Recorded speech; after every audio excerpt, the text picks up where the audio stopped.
y'all, it's Lauren. This week, I'm talking with the lead singer of Neutral Snap. This is the Chicks and Dip podcast.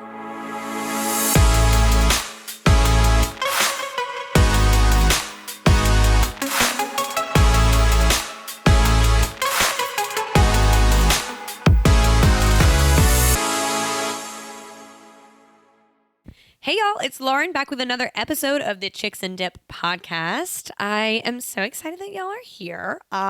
We have a great guest on the show today. It is my friend Josh from the band Neutral Snap.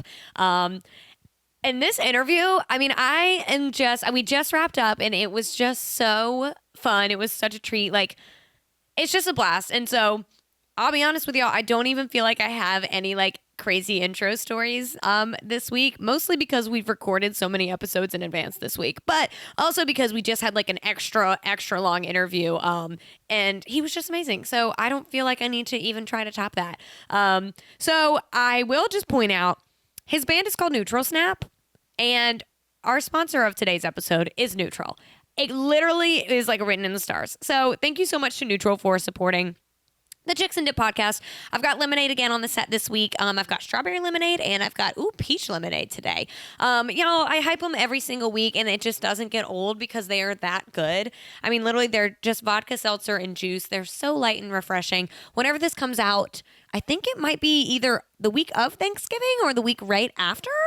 I don't know, but regardless, this is something that is light enough to pair with Thanksgiving, okay? If you're trying to get a little bit lit, maybe you don't want to drink 6 glasses of red wine or you don't want, a bunch of spiked hot chocolate because, you're trying to eat a lot. Grab the Neutral, y'all. It's refreshing. It is so light and easy drinking. I really, really love Neutral. So thank you so much to Neutral for supporting the show today. And I just wish that I had a crazy short story to tell you guys. And I just don't, I was brainstorming with Katie before this. And I was like, I've been talking about decorating for Christmas. And I'm like, people don't care. And then I was like, I've been doing HelloFresh. People don't care. So I'm not going to bore you guys. We're going to get into it with Josh. So let's take it away. All right, y'all, I'm here with this week's guest. This is Josh Latham, the lead singer of Neutral Snap. Welcome to the pod. Hello. Hello. It's so good to be here. I know. I'm so excited. It's so fun to be doing this podcast with you in Savannah because we met in Starkville. I know. And so you were one of the OGs, the OGs. One of because Starkville was the first place we ever went outside of our hometown. Really? Wait, yeah. I don't think I knew that. Wow. Yeah, when we played at Kappa Sig, that was our free. I know. I feel like I was there. I know you were. No, you were most definitely there. Oh God. And you moved to Savannah, and then I started playing Savannah all the time, and now I live in Savannah. It's so crazy that we're doing this in Savannah. I know. And I always tell people I don't mean this in any type of way to things I did in college, but there are things that I did in college that I don't think are fun now. And right. I swear to God, Neutral Snap is the only one that survived. Y'all made the cut of me loving it as an adult, right. Right. Well, we're fun for all ages, man. That says something. I would enjoy you if I'm not drunk at a frat party. Right. That's great. That's great. That's really what we're aiming for. It's just baseline sober listening. That's our main demo. Yes. Y'all are on my workout playlist. Hell yeah. It doesn't get more sober than that. It doesn't. We're here for you in your times of pain. Thank you. That's also the only time you will ever catch us in the gym. Is on your workout playlist. You don't work out ever? Never. No way. I run to the fridge. All right, but you also get a workout. Yeah, I do. I burn a lot of cals. Yeah. Burn a lot of cals on that stage. Definitely jumping, bumping around. Yes. But yeah, throughout the week I'm definitely vegging. I don't blame you. If I did as many shows as you do in a weekend, I would literally die. Oh, it's so fun though. I don't know. I can't do anything else, Yeah. Okay, well, that's a good place to start. Tell people, obviously I know about you, so I'm going to ask Yes. a bunch of questions that I already know the answers to. Yes. But tell the listeners, who are you, where are you from, how did you get into music? Wow, I am Josh Latham, the first of his name. I am from New Orleans, Louisiana, born and raised. Recently moved to Savannah. I've been playing music, probably since I was 6 or 7. I picked up the drums. I started Neutral Snap with my friend JP Brown and Walker LeGrand in high school. And we've been playing together ever since. Walker has since left, but Neutral Snap has been around since about 2011. We cover late 90s, early 2000s pop punk, and then we cover kind of the golden oldies. We cover some 90s, kind of in our own style. And then our original music mirrors that more of like a 2005 pop punk at its peak. Perfect. I love it. I love the music we make, man. It's super fun, super high energy. So what artists, I mean, you kind of answered it, but like what artists do you look up to like big time? Wow. So in the very beginning, there was this New Orleans band. They were a funk band. They were called Flow Tribe. In high school, I loved Flow Tribe. I wanted to be Flow Tribe. I thought the front man, Casey O'Rourke, was just like the embodiment of entertainment. Like I loved the way he was able to kind of control a crowd, and he became kind of an early inspiration for me. As I got more into the music I was writing and the music I was listening, like nationally, Blink-182 was always a favorite. I loved All Time Low. I'm really into this band called Neck Deep. They're from England. So good. Right now, I'm listening to a lot of Hot Mulligan. I don't even know where they're from, man, but they're so good. And then in like the not pop punk world, I've listened to a lot of like New York soul pop. Oh yeah, that is my jam. So this band Lawrence, and I just saw this act called Sammy Ray and the Friends. She's amazing, so good. I literally would take up the entire podcast time talking about just how much I love Sammy Ray and the Friends. And that whole genre of music in general is so like amazing. Whenever I saw you post about Lawrence, I had literally never seen anybody post about them, and I I guess I didn't know them until I saw John Bellion and they opened, and I was like, who are these two? Like, she's so cute. Yes, I know. Oh my God, Gracie Lawrence, they're the best. So cute. Well, their dads are, I guess their dads. Their dad and one of their uncles are the Lawrence brothers, like the directors. Really? Like Miss Congeniality, like the song, like She's Beauty and She's Grace. Yes. Okay, Clyde Lawrence, the lead singer of Lawrence, wrote that when he was like 11. Are you kidding? No. Really? I say that just about like random nasty things I do, Right. I chew with my mouth open and I sing that song like to be funny. I Right. had no idea. Yeah, a child wrote that song. Oh my God. I know. It's amazing. They're so good. They're so talented. They're going to be the best. I want you to just like spit random facts like that this whole podcast. I will. That'd be my question. I literally am so good at knowing things that not a lot of people know, but like there's no need to know them. You know what I mean? You're like, this literally won't ever come up in trivia. Ever. Right. So did you always want to be a musician? Like whenever you were playing the drums when you were a kid? Like Yes, 100%. Really? It was very funny because as a kid, you do like the career days and you'd have like the little sheet of paper. It's like, what do you want to be when you grow up? And I never had an answer. Not one time did I have an answer. And then my grandmother brought me my first drum set. I started taking drum lessons and I was like, this is really sick. And then we played our first show when I was on the drums, like my junior year of high school. And I had never really known in high school what I wanted to do. When everybody was like figuring out colleges, I like thought like maybe I wanted to be a marine biologist because I went to San Diego once and I was like, wow. And then like I realized I just have like the most giant irrational fear of open ocean. So that was immediate, and I couldn't memorize for shit. So like biology was just out of the cards for me. But I always gravitated to music. I never really thought I would do it as a career, but I was like, cool, I played the drums. And then in college, I went to LSU because everybody went to LSU and we wanted to keep the band together. I was undecided. I think I had like 6 different majors in college, like just truly had no plan as to what I wanted to do when I grew up. Yeah. And then we played for the first time at Fred's and Shaquille O'Neal showed up and I was on TMZ. And I was like, oh, cool. I never want to not do this, like, for the rest of my life. I walked into Hungry Howie's Pizza after that show, and I'm like, do you want to hear what the fuck just happened to me? Because I'm it. So, like, all I'm hearing is that, like, you literally owe your career to Shaq. Like, 100%. I do owe my career to Shaquille O'Neal. That's amazing. But it's so much fun, man. Like, the second I started, like, really playing music with my friends, I was like, and I can make money doing this. I was like, I don't want to do anything else for the rest of my life. Yeah. I love it. Oh my God, that's so cool. That's so cool. Okay, so tell me about your bandmates. Who are they? Oh my gosh. They're my best friends. Gosh. So JP, is my guitarist. He and I have been best friends for fucking years. He was one of the first people that I ever met in high school. And then we found out 2 years into being friends, one of my great aunts commented on like my Facebook, and I get a call from JP. He's like, "How do you know Linda?" And I was like, "How do you know Linda?" It's like, "She's my great aunt." And I was like, "That's so weird. She's my great aunt." And we're both like, "Mom? Mom, do you know Emily Murphy or whatever?" And they're like, "Oh my God, yes." And we were like, "We're related?" Which is a crazy small world. But that's JP, man. JP and I have like really like we created this band from nothing, and we have both put just everything we have into this, and he's a genius. He's an amazing business partner, and he and I know exactly what Neutral Snap wants and knows exactly what Neutral Snap needs, and he's the best. Love JP. We have Dan. Dan's our bassist, the youngest person in the band. Mm-hmm. He was actually a friend of Walker's.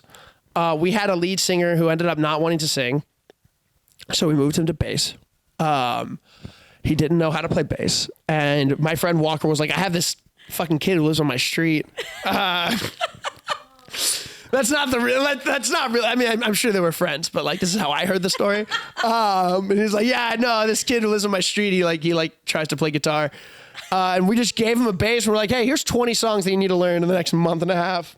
Oh my God. And he did. And he's been Dan ever since.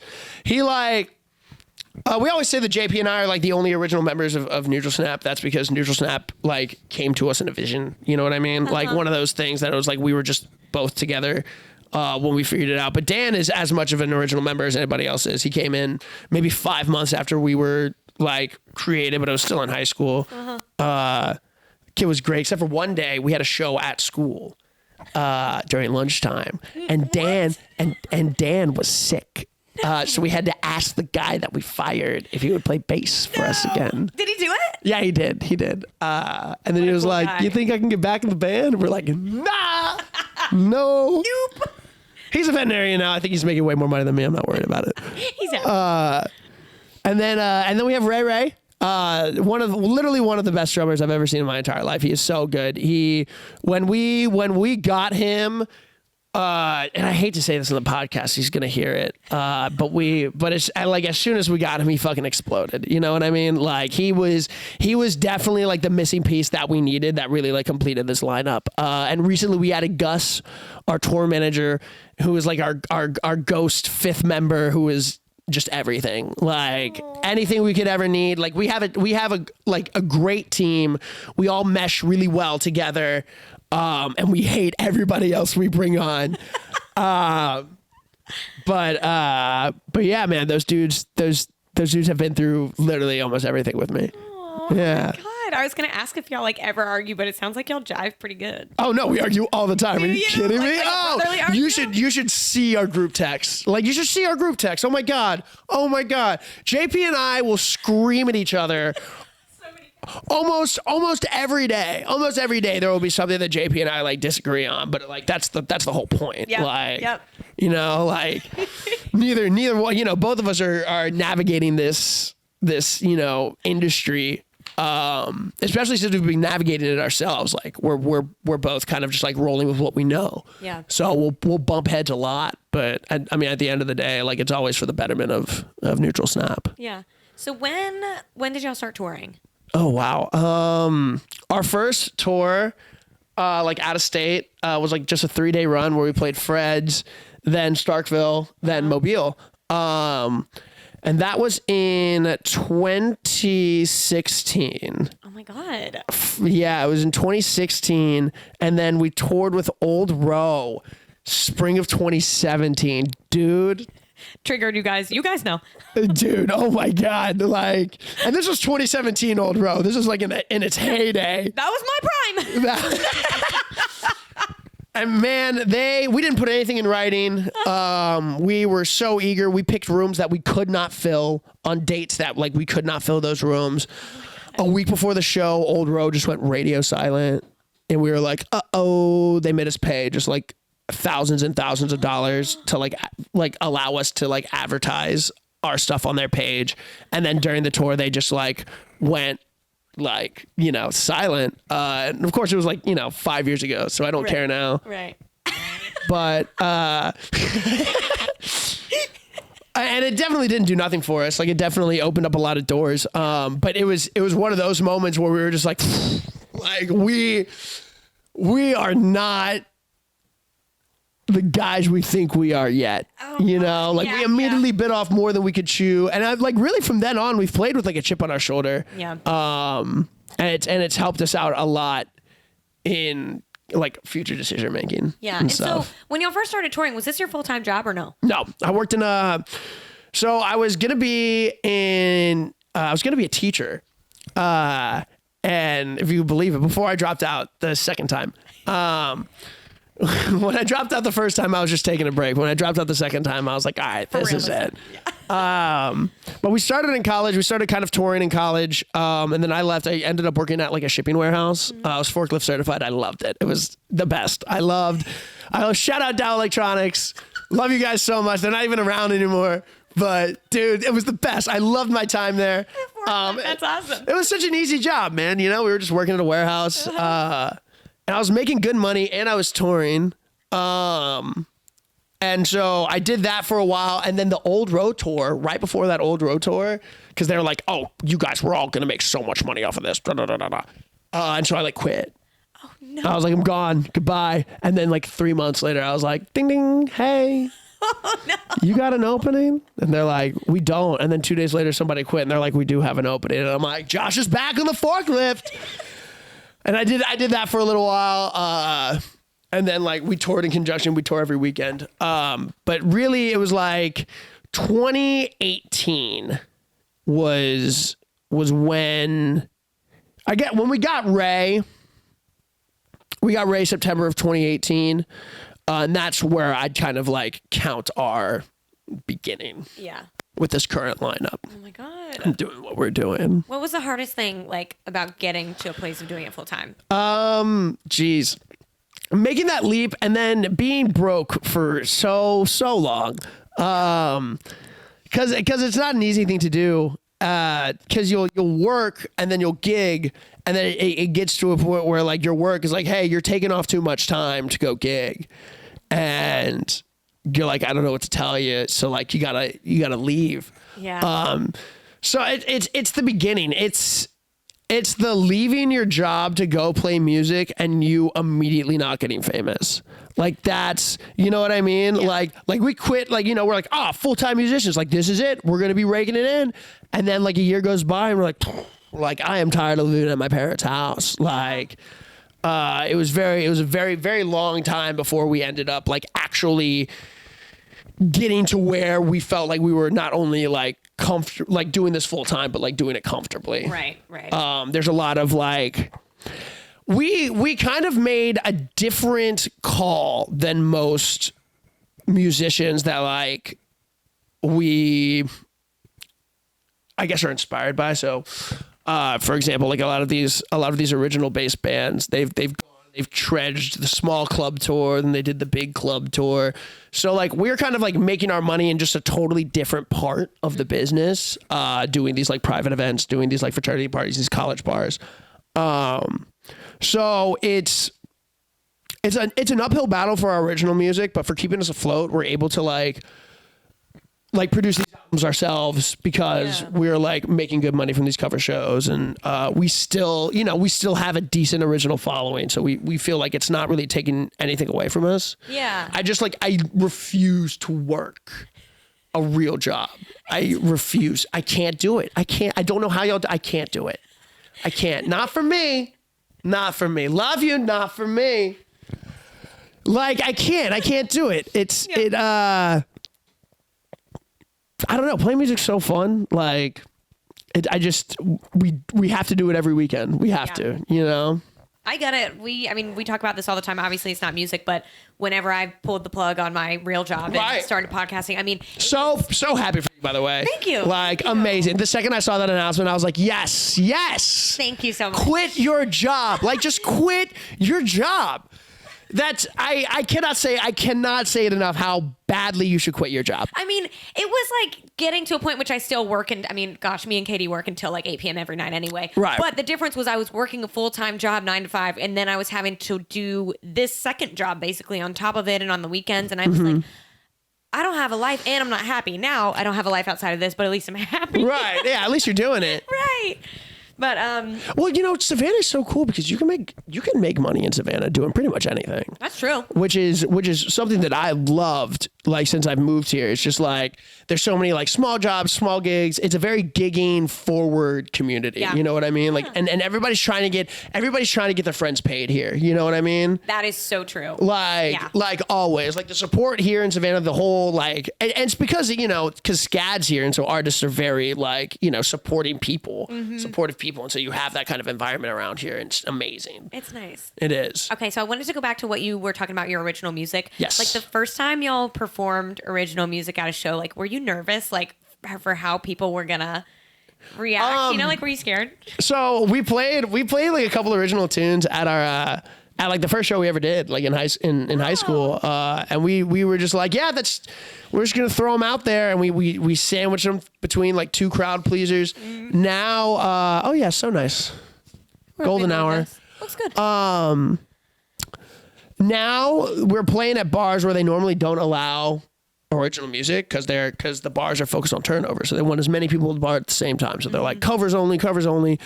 But we always sneak a few in there. And it's cool to see fans of our music rather than like fans of us in general. Yeah. And we've steadily seen more and more of those show up at our shows. So when we do play these original songs, they're in big rooms and not everybody really knows it, but you can kind of key in on the people who know the stuff, and it's still a really cool feeling to like see that, Yeah, I will say like whenever I've been at y'all's shows and you do play an original song, the people who do know them like go so hard. Well, and that's Savannah, man. Savannah, I don't know. Like I think my songs are great, man, but they think my songs are great. I love it. I love everybody that I've met in Savannah because of Neutral Snap, and I love the effect that Neutral Snap has had on the city of Savannah, and it was like kind of like a big part of like why I was so ready and comfortable to move here, because they received us so well, whereas like it's so hard in New Orleans to make it, dude. It is so hard. Is it because there's like, I mean, why is there so many people? Oh my gosh, I love talking shit about the New Orleans music scene. It's my favorite thing ever. The New Orleans music scene is made up of bars that have been around for years and have hosted countless amazing national acts, and they let all of that go to their head.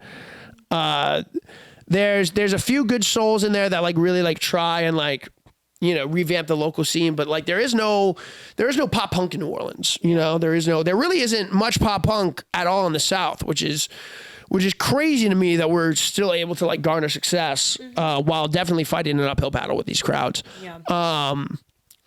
But Savannah is a little more punk oriented. But like there, if you're not New Orleans funk or jazz or some sort of like jam band, the bars won't take you. And if they take you, they sure as hell ain't gonna pay you. Dang. And they're not gonna accommodate for you. Why would they? You're in New Orleans, you know what I mean? Like they have this big, ego wrapped around them, but yeah. They're lame. I'll say it on the record. They're fucking lame. Honestly, now that you say that, like I'm thinking about the bachelorette trip that I just took. Right. Everywhere we went to see music, it was like kind of the same jazz. Right. Which is great. But yeah, so good. Like not much variety for one. Right. You're right. Okay. So describe a Neutral Snap show. Oh, seatbelts fastened. A Neutral Snap show is all of your favorite songs played like you were an angsty high school teen. And the energy is off the charts from start to finish. It's a concert. It's a stand-up act. It's trying to see what we can get away with. It's a mistake by whatever venue agrees to have us. But we make them a shitload of money. We're a drinking heavy band. Which is funny because like we hardly drink anymore. I was wondering, that was a question someone asked. But we get the crowd drunk, It's so much energy. It's such a good time. Like it's our favorite thing to do, you know? And so we get on that stage and we show them why it's our favorite thing to do. Mm-hmm. And I think that's my favorite part of it is just like, it's just like being able to let loose in front of people and be like, "Go, come on. Like, let's do this together." Mm-hmm. And it's just fun times. It's fun times and good jokes. The jokes are good. Great bits. I will rehearse my bits in my car in traffic. I used to have a microphone. In the door of my car. What? Yeah. Oh yeah. If I needed anything, I would just, you know, is this gonna work? JP and I will be in the van and I'll say a bit and JP will be like, "Not that one." And I'll be like, "All right. Scrap it." We workshop bits. We workshop everything. It's very funny because we're very spontaneous, but we're so on the same page that everything seems rehearsed. Yeah. Because we've been doing this for so long. Like our onstage chemistry is unmatched. Yeah. And we've been gigging professionally for years. And so we know it's not going through the motions because we still have a fucking blast doing it. Yeah. But we know how to do it now. You know, it's down to a science. Yeah. We got it. It is. I mean, there's like few music acts that like leave me full body dripping sweat, and you guys are one of them. Like, I'm Thank just you. jumping and screaming. I mean, it's so fun. It is. It's so fun.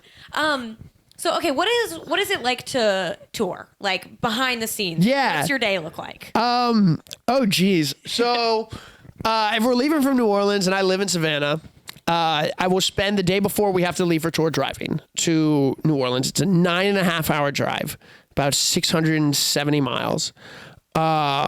It's not, you know, it's not bad. It was bad at first. I have walls that I hit along the drive. There's like 5 separate ones. It's like the 1.5 hour mark. Cause then you're like, fuck, I still have like 8 hours left. Yeah. And then, the 6.5 mark, I get a little like weary, and then 3.5. And then, when I have like less than 200 miles is like, that's when I'm just like, oh. The push. Yeah. But we'll get there. We'll wake up at the band house and pack up the van. Back when we had a trailer, we packed all of our shit in the trailer. We have a Ford Transit XLT 350. We gutted all the seats out except for one bench. We had a queen mattress in the back.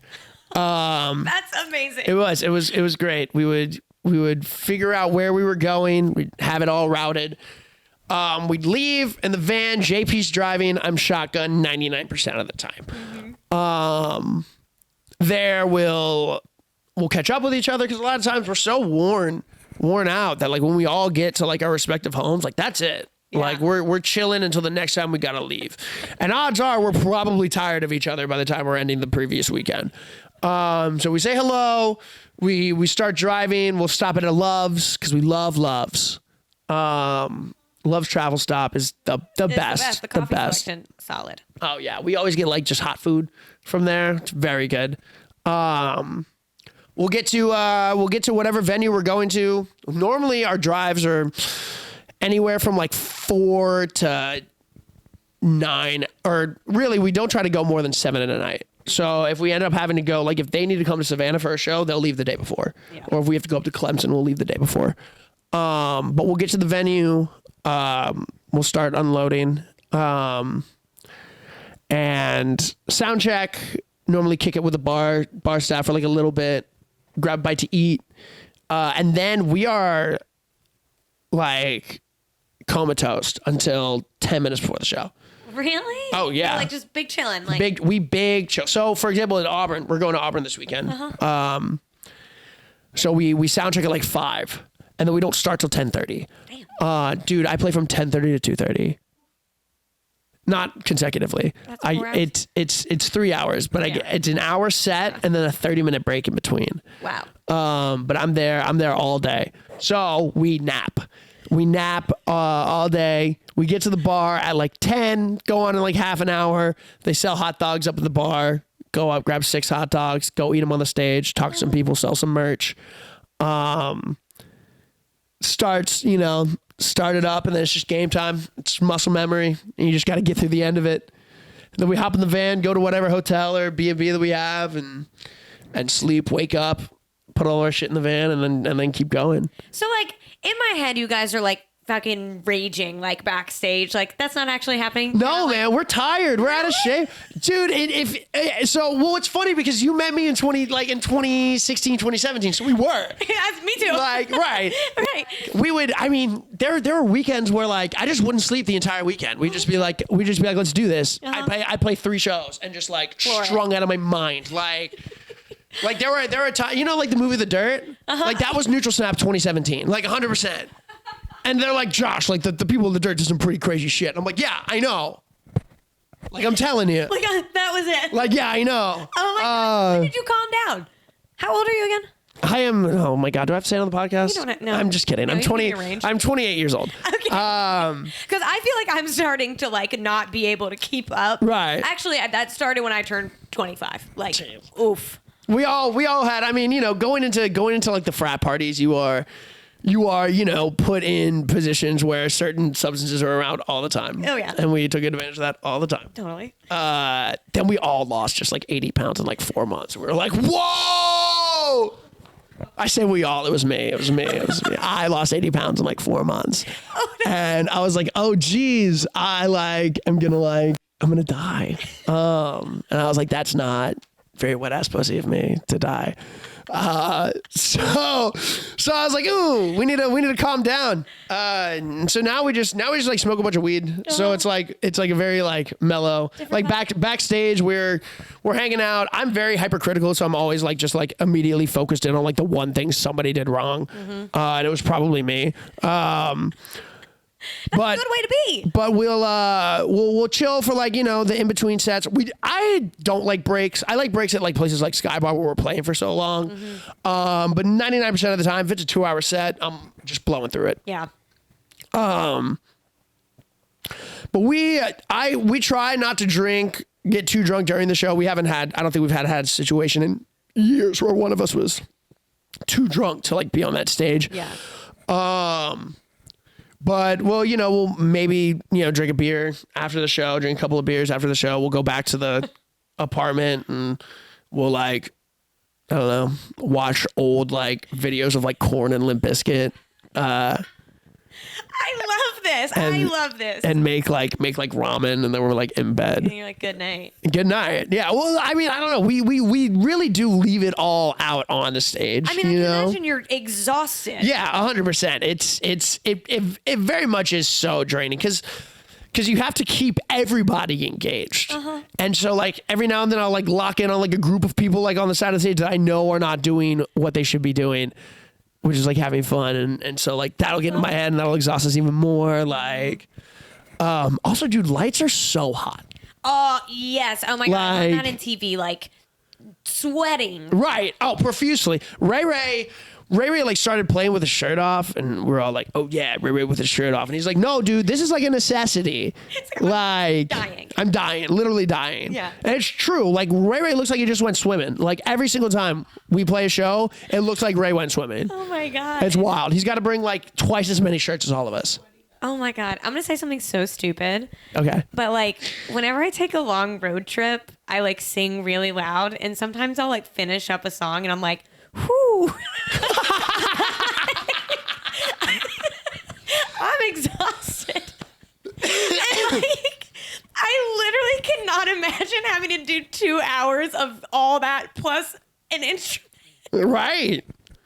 It's tough. Insane. That's why you don't have to work out. I know. Well, the vocal cords are muscles. So the more you do it, the longer you'll be able to do it for. Okay, how do you take care of your vocal cords? Oh God, I really should be taking better care of my vocal cords. Oh yeah, 100%. As I like fumble for my elf bar, like I'm shaking.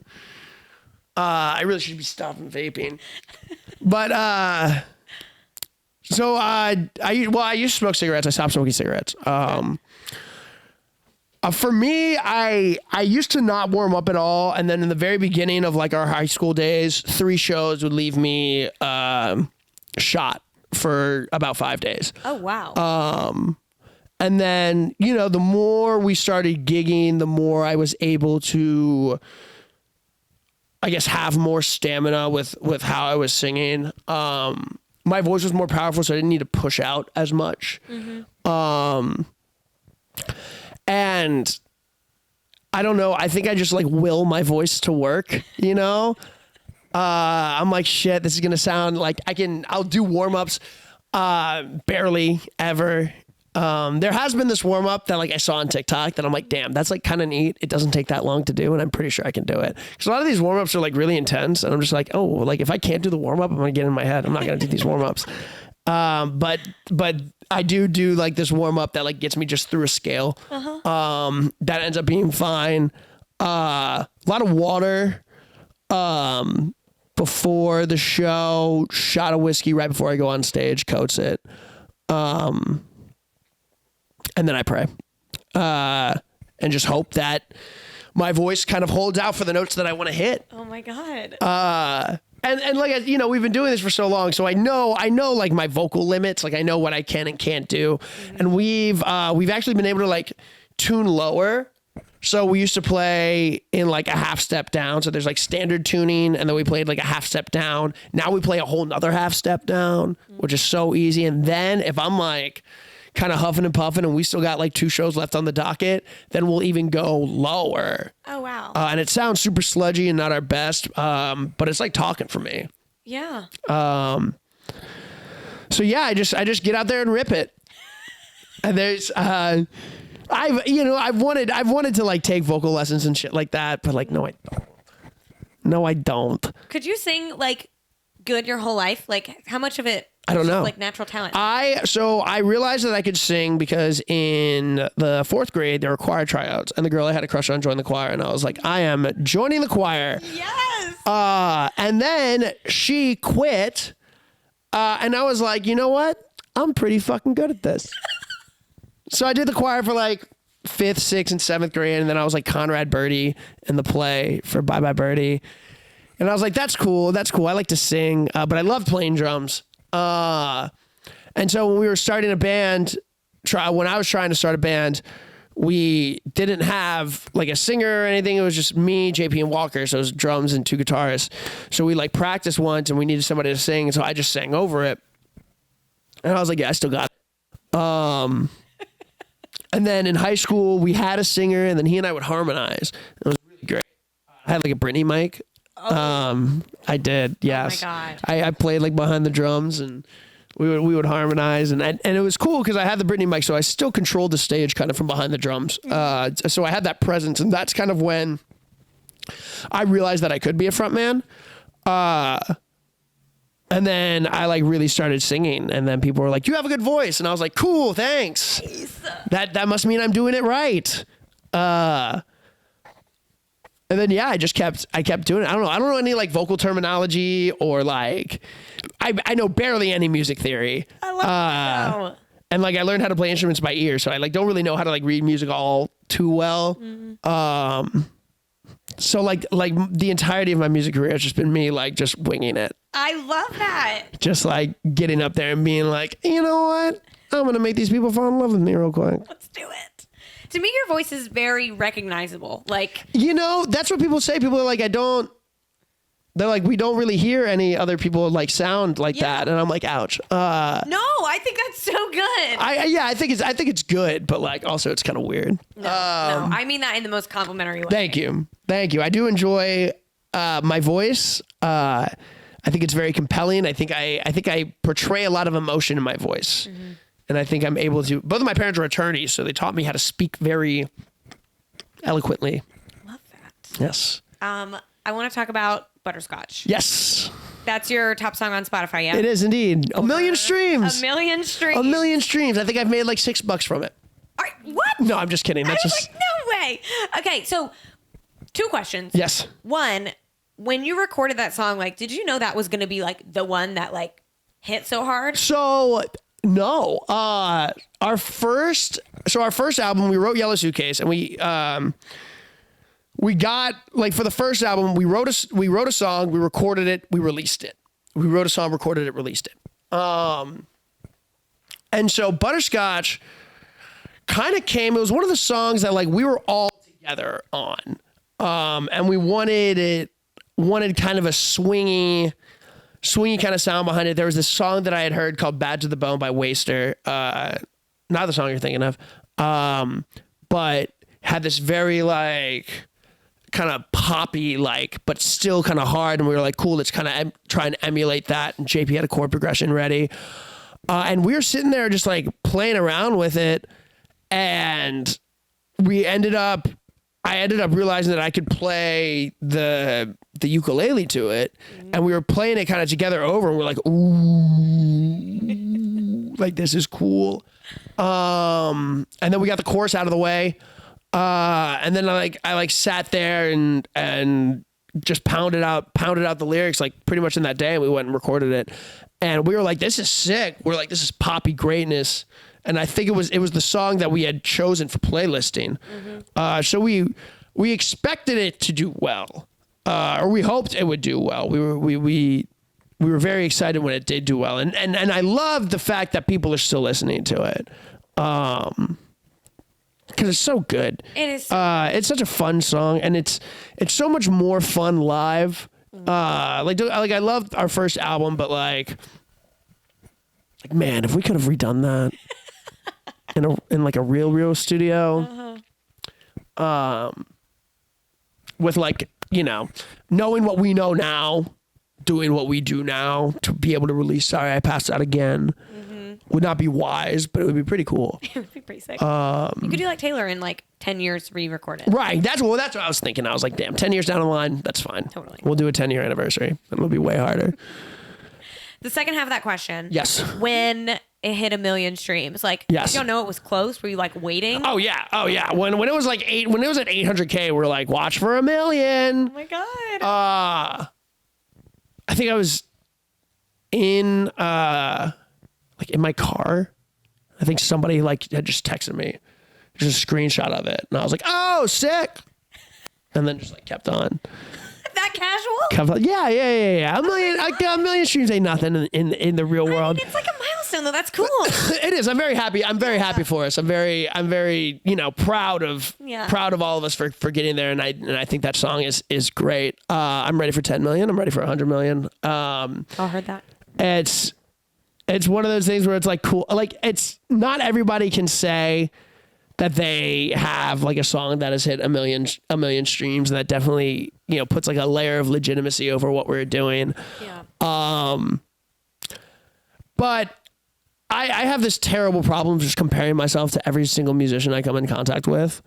So I try not to pay attention to the streams as much, and just like have fun and just see kind of like whatever happens with us happens for us. And as long as some people are listening to my songs, like that's awesome. That's super sick. Because that's why we wrote them. We wrote them for people.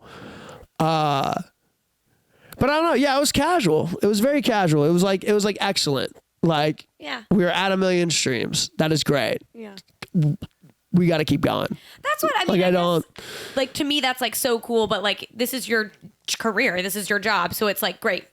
Let's keep working. Like, right. Excellent. That makes sense. Like, that means like that was a success. Like, time to move on. Yeah. You know, we have new music in the works ish. So like, you know, we're hoping for a similar, I guess similar response to it. I love it.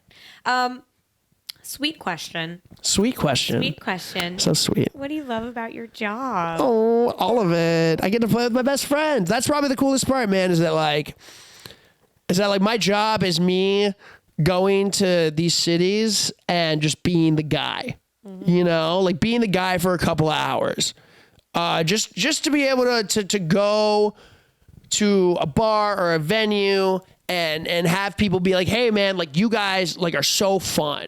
Mm-hmm. And I'm like, good. Like we have so much fun whenever you're here. And I'm like, that's amazing. Like I love entertaining people. I live for it. I love entertaining people. I think it's so awesome to be able to like make an impact in someone's life that you otherwise wouldn't have. Especially like doing something like playing music where like we're at a different place every day, and to be able to like leave kind of a lasting mark on like somebody, you know, like, hey, like we're kind of like pouring ourselves out to you, like, and you guys are picking that shit right up. And that's awesome. Like I love being in Neutral Snap. Like my favorite part of my job is just the fact that like we are the curators of the vibe. Oh, I love that. You know, Curators of the vibe. That's strange media right there. That's cool. But that's what we do. We go in and we're like, we need to give these people, because like, these people are at bars and they're coming, to like our shows and stuff like that to like escape normal life, and we don't live a normal life, so we give them the taste of what we get to live out every day. And I think that's awesome, because like more people should be like having fun, Yeah. And so being able to do that, I think, is my favorite part, and to be able to do that with people like JP, Dan, and Ray, and Gus, people who are so deserving of where they are right now,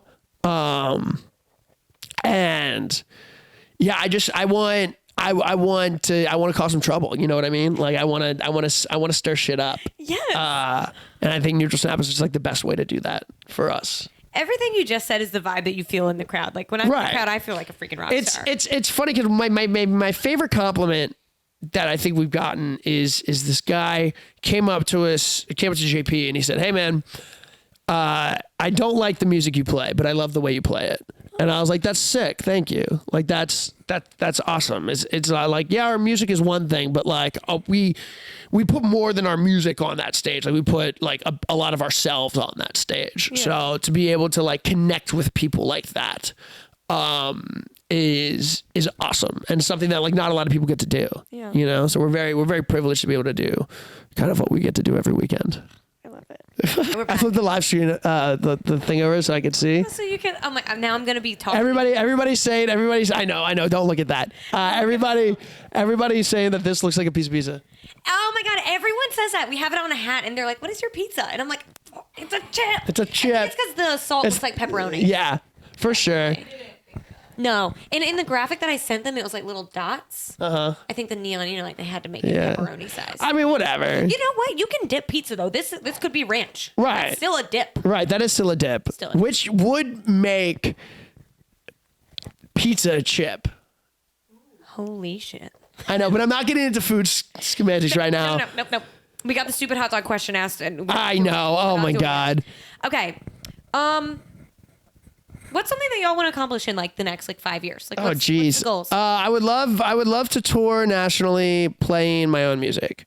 So in order for me to do that, it would require me to like hop on to these like tours that are already going on as a support slot. And honestly, to be able to get into that side of the industry is something that I've always wanted to do.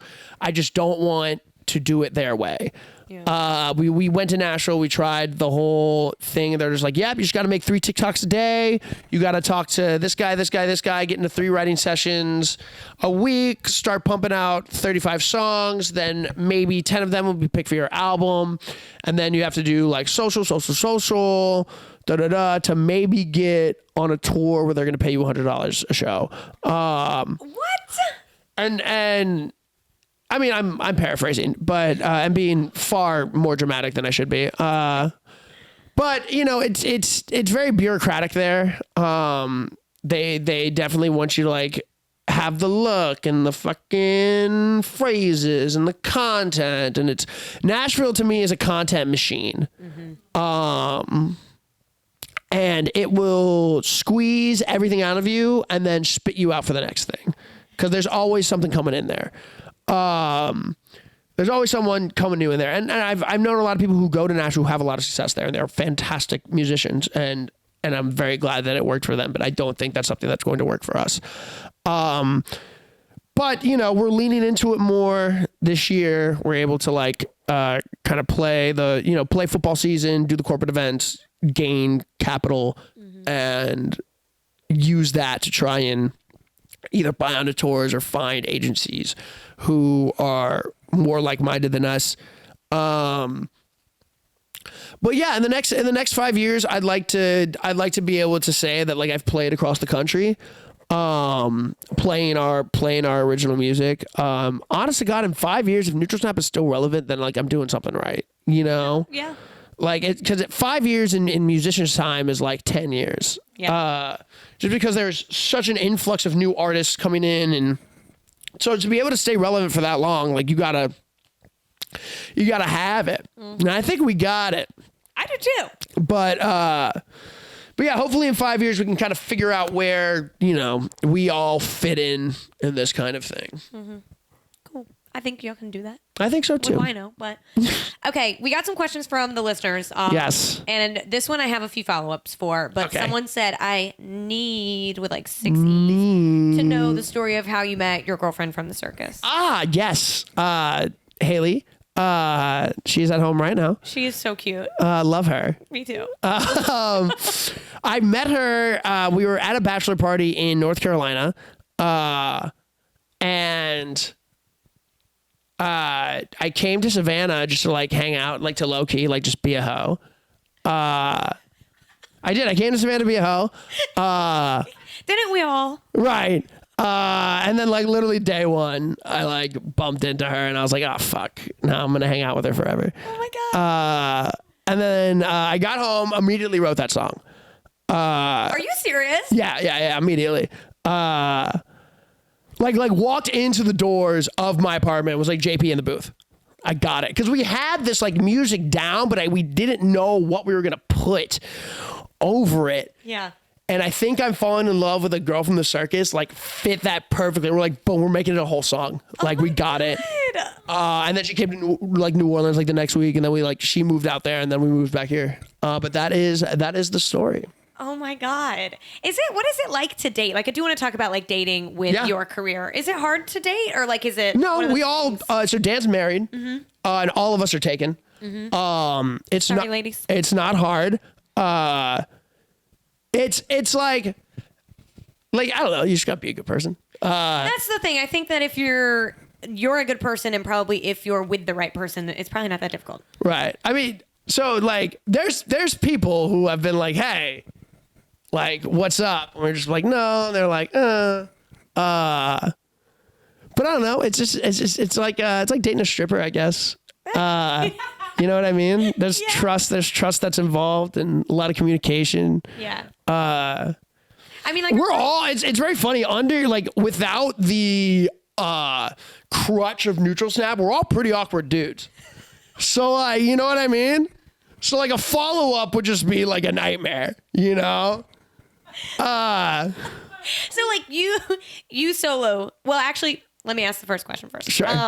Like girls are like throwing themselves at you, right? Right. Yeah. I'm not like making that up. I mean, yeah, no. I mean, I probably. Yeah. I mean, like you're not. They don't know you. They don't know you're amazing. So it's less often than you think. But it's more often than I ever thought. Yeah.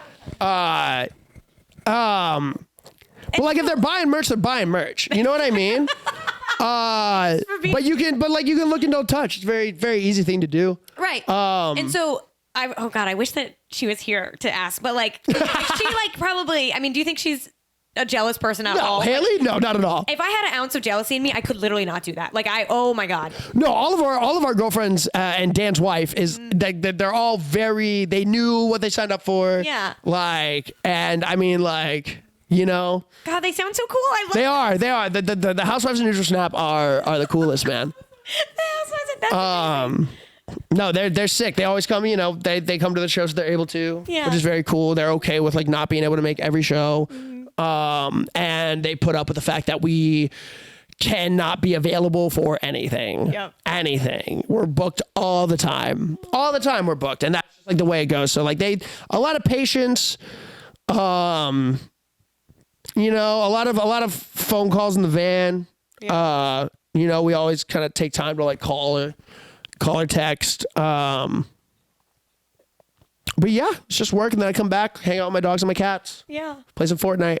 Whenever Haley's in the crowd, do you feel like does that affect you? Do you like? Sometimes I get nervous. Oh. Well, it's funny because I feel like she's seen so many of my shows, so she knows like if and when I mess up. Yeah. So I'm always very like critical about that. But like the president of the United States could be sitting in the show and I could be like, whatever, I got this. Like, seeing people in the crowd is my job. Mm-hmm. But it's very cool. It's always cool to see them in the crowd. They've, especially like Dan and like JP, have been dating like their girlfriends for like 4+ years. Mm-hmm. So like, you know, they were around when it started.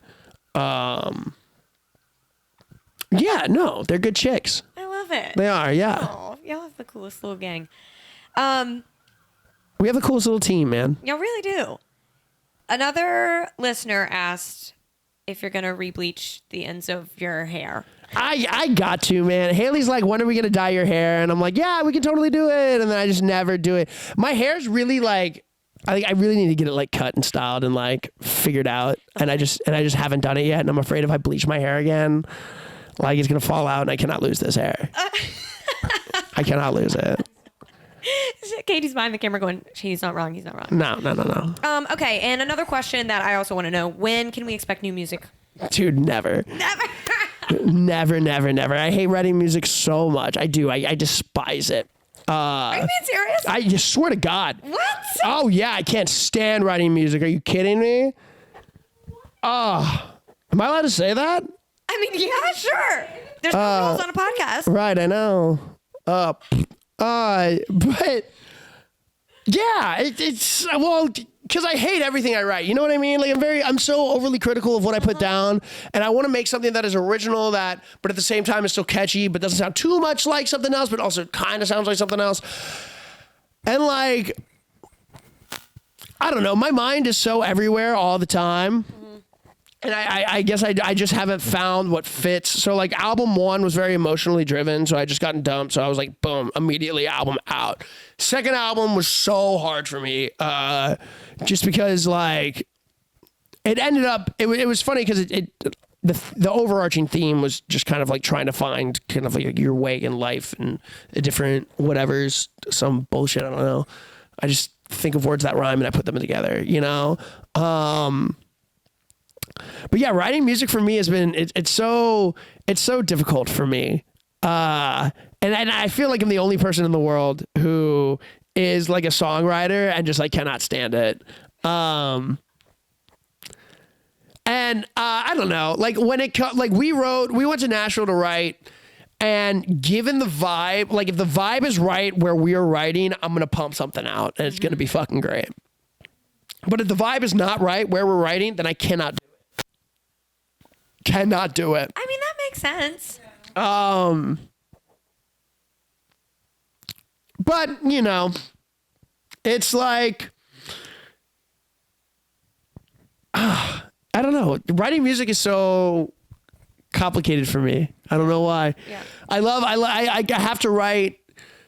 So JP and Ray will write the music, and then I'll like listen to it, and then see how I'm feeling with it, and then pump it out. And then we just wrote, which the songs we do write are fucking awesome, man. I love the music that we write. I just hate writing it. And I think it's just because I'm lazy. Because I have to like, you know what? Let's cut all the shit. Honest to God, I don't like writing music because I want it written for me. Because I want it written for me. I don't want to do that. Like I have to be on Fallon in 6 years. You know what I mean? Okay. Can't be writing music like For this, we just need to be done. Fallon's got a team of writers. Where's my writer? Right. You know what I mean? Right. My job is the vibe. Curating the vibe. Oh my God. What's your favorite song you've ever written? Oh, jeez. Shady Oak and Bed Sweats. Okay. Off of new album Shady Oak, old album Bed Sweats. Honorable mentions are Weston House and probably Crazy, but you like that from each album. And then Happy With You, which is this new song that we're probably going to put out in like the summer of 2023, is like the group's favorite. Like we feel like we really kind of nailed our sound for this third project. So we have a really good guy behind the computer who really also understands what kind of sound we're trying to put out. So like, you know, writing songs for me, I haven't liked it just because it's been so difficult for us. We haven't really had like all the resources that we would need to like really put out good music. And now that we're gaining these resources, it's making writing music a little more fun for us. Yeah. You know, we're not like kind of half-assing it and like running, you know, demos in the like bottom floor of our house. Like, you know, we're able to go to a studio and really like sit and be like artists rather than like just like musicians, you know? Yeah. Okay, I have another favorites question. Cool. Do you have a favorite show you ever played? Like one that sticks out? Oh no. Hold on. Oh no. The live. It was paused. It was paused because I wasn't using the app. The live paused. If you're on the podcast, audio only. More people were like, wait, that's not pizza? I totally thought that was pizza. Oh my God. Everyone who's called it pizza, go follow the show. How about Yeah, follow the Chicks and Dip podcast people on my live stream. Like, obviously, clearly, because I'm on it. Geez. We played... Wow. Favorite show ever. Wow. I'm sorry. I know. That's hard. I can give you like top three. There you go. In That's fair. in no particular order, top three. Last week we played the LSU Bama game. When LSU beat Bama in the final seconds. And we had this band go up before us. I don't know if they're on the live stream. But they were not great. I'm not going to tell you what band they were. Okay. The Velcro Pygmies. And we came up afterwards and just absolutely slaughtered the place. And we brought Molly Graham, who is this our violin player.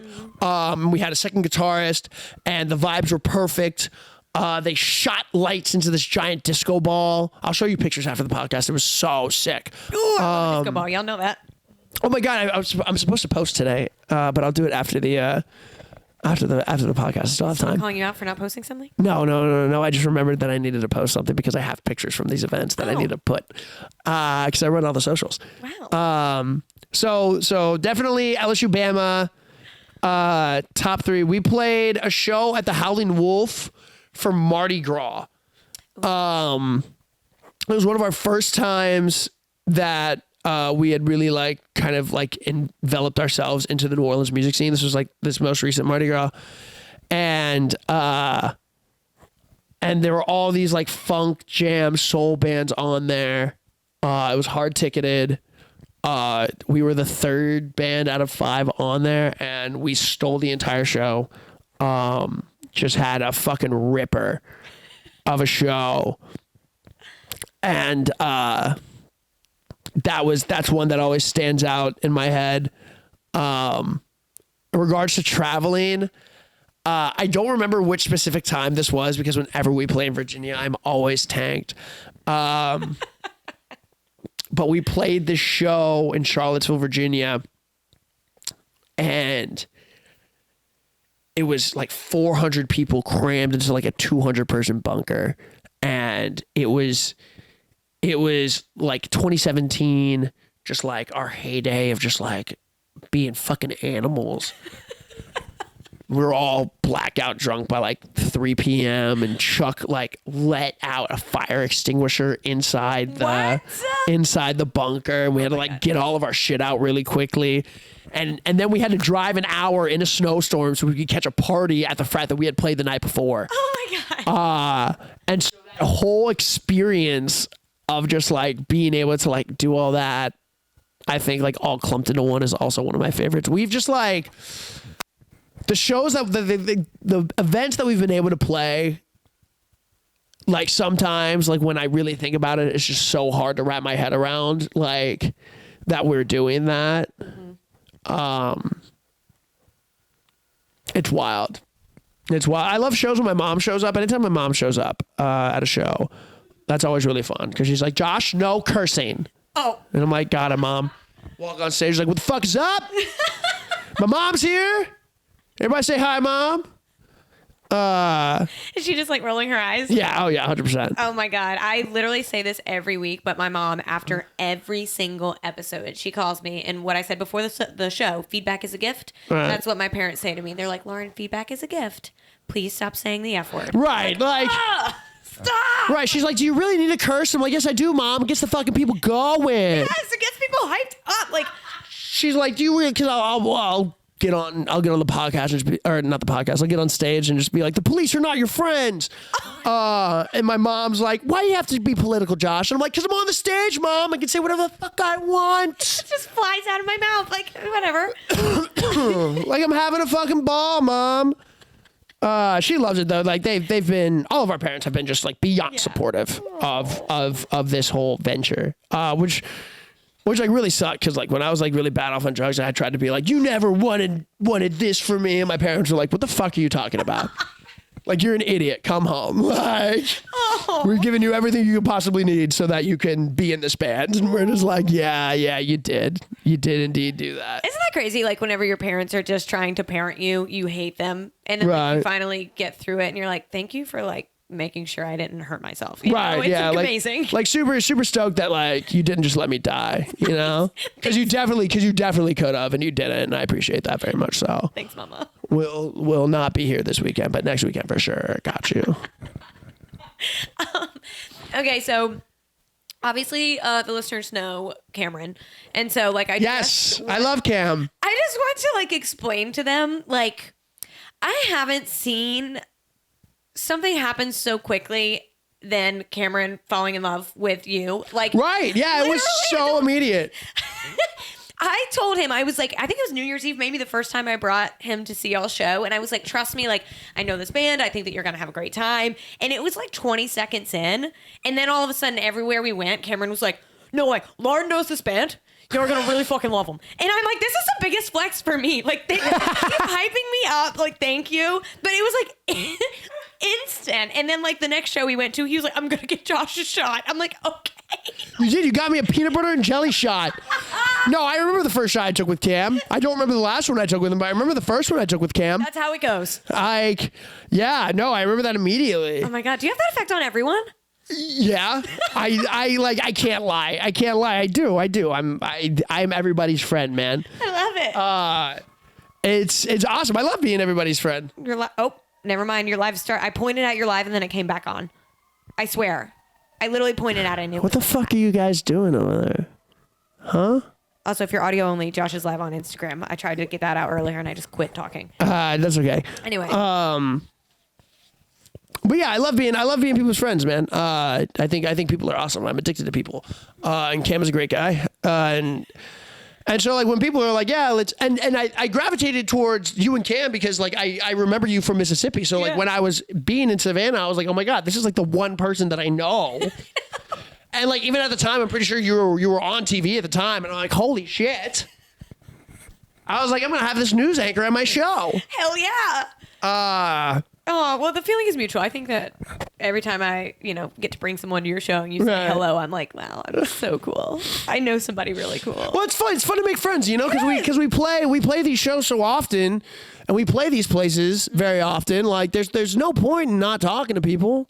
No, get to know your crowd, and then it's also just cool. Like as you guys grow and as like this show grows, like you've always like been sharing my stuff and stuff. So it just like makes me even more excited. Well, yeah, like I'm a very like as soon as I saw that you and Jamie at the time were like doing the podcast, I was like, oh my God. Yeah. I was like, so great. Yeah. It's amazing. I know. Sweetness. I know. It's so funny because like, I thank God you texted me and you were like, do you want to be on my podcast? Because I literally like have been trying different ways to like subtly be like, put me on your podcast. Okay. Whenever I wore the shirt and you just shared it and put me on your podcast, I was like, no, like, I think he's serious. Like, no, I was dead serious. I was like, put me on your podcast. It's one of the, I want to get, because Haley screen printed a bunch of our merch. Yeah. Oh, really nice. Yeah. She like did our whole album 2 run. But I really want her to like screen print me a shirt that just says like, let me be on your podcast. So I can wear it like on stage and then like immediately, because I feel like this is my best work. You know what I mean? Like a one-on-one, like I'm America's sweetheart. Like this is something that like should have happened. And she's like, Katie, you're having the Cameron effect you're having on Katie right now. I know. You can feel it. No, before we started recording, you guys, I was telling Josh that, so I've interviewed him before for a print piece. And I was like trying to explain to him, I'm like, you belong on a podcast, like where people can see you and hear you and like you can talk as much as you want. Like it was so hard to narrow down quotes for like a 1-page story. Right. So I'm happy that we could do this. Oh yeah, this was so much fun. Yeah. Oh my gosh. Can I plug my shit real quick? I was about to say, anything else you want to add and plug yourself? Go. Yes. Okay, cool. Follow Neutral Snap on Instagram, Twitter, Spotify. We have new music coming out soon. We are literally constantly touring. We are going to be in your area. If you want to know more about us, check us out on all of those things. Thank you so much to Lauren for having me. This was so great. I had zero dip on this entire podcast. I just want to let the world know that for the record that I had zero dip. But we did have neutral seltzers. You are passing up the opportunity of a lifetime. I'm glad you brought this up. I want to do a neutral snap show so bad. Yes, we can make that happen. There's the neutral sign and barrel. I like wrote snap really, really, really tiny on it. That's amazing. I'm gonna talk to our guy like that.